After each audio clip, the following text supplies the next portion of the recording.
Hi నమస్తే అండి. ఈరోజు మనము మునగాకు గుడ్డు ఫ్రై తయారు చేసుకుందాము.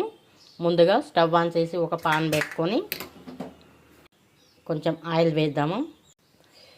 ఆయిల్ కొంచెం వేడైంది కదా, ఇప్పుడు 1 టేబుల్ స్పూన్ జీలకర్ర, కొన్ని మినపగుండు వేసి కొంచెం ఫ్రై అయిన తర్వాత మినపప్పు జీలకర్ర కొంచెం ఫ్రై అయింది.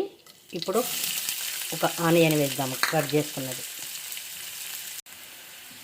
ఆనియన్ వేగేటప్పుడు 2-3 పచ్చిమిర్చి కట్ చేసుకున్నవి కూడా వేసి మంచిగా ఇవిలాగా వేంపుదాము.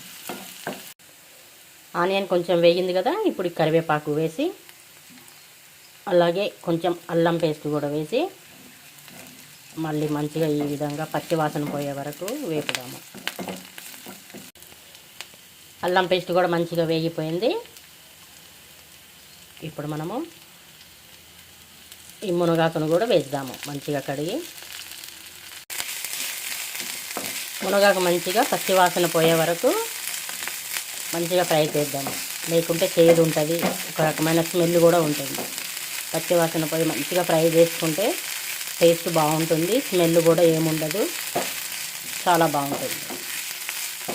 ఇలాగా ఒక 5 మినిట్స్ ఇలాగే ఫ్రై చేసుకుందాము. ఫ్రై చేసేటప్పుడు కొంచెం సాల్ట్ కూడా వేద్దాము.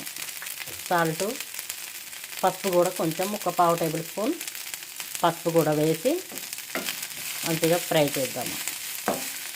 ఈ ఆకులో ఇంకా ఏమన్నా వాటర్ ఏమన్నా ఉంటే వాటర్ కూడా మొత్తం ఇంకిపోతాయి, మొత్తం డ్రై అవుతుంది. ఇప్పుడు మంచిగా ఫ్రై అయిపోయింది మునగాకు.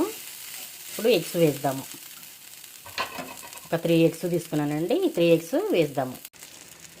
3 ఎగ్స్ ఈ విధంగా వేసాం కదా, మొత్తం ఈ విధంగా కలిపెట్టుకుంటూ ఉండండి. మొత్తం స్మాష్ అయిపోతుంది, బుర్జీలాగా వస్తుంది. చూడండి మంచిగా పొడి పొడిగా అయింది కదా. ఇప్పుడు కొంచెము కారం కూడా వేద్దాం, కొంచెం ఒక 1/2 టేబుల్ స్పూన్. ఆల్రెడీ పచ్చిమిర్చి వేసాం కాబట్టి కారం మళ్ళీ ఎక్కువ అవుతుంది, అందుకని 1/2 టేబుల్ స్పూనే వేసాను. ఇది ఇంకా కొంచెం ఇలాగే ఫ్రై చేసుకుంటే ఇంకా చాలా పొడి పొడిగా వస్తుంది. మంచిగా పొడి పొడిగా అయిపోయింది కదా, ఇంతేనండి. ఇప్పుడు కొత్తిమీర కూడా వేసి మొత్తం కలిపెట్టుకుందాం. ఇంతేనండి, మునగాకు గుడ్డు ఫ్రై రెడీ అయిపోయింది.